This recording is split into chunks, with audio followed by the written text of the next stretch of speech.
Communities got a big update. Push notifications and comment sharing.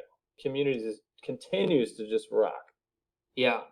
Lots of stuff going on here. This is kind of a mix of the native app that we're going to be launching very soon to the public. We just had a couple things to wrap up per Apple suggestions, and then also this works on mobile as well. So there's a lot of UI cleanup, and obviously push notifications are huge and very useful, and more to come on that when the app launches. Have you seen the logo for that new app? Yeah, it looks pretty cool, right? I do like it. It's unique. We did a reveal on a product or on a town hall, and it went over pretty well.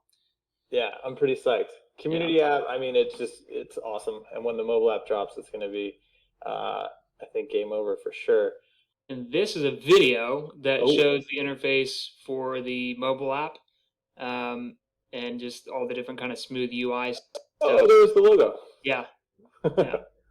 So anyway, nothing mind-blowing here. We're just kind of showing how all this works.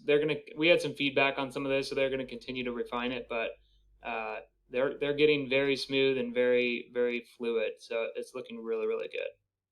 Yeah, looks great. I mean, I don't think we have to go all the way through the video. No, we can keep going. Looks awesome.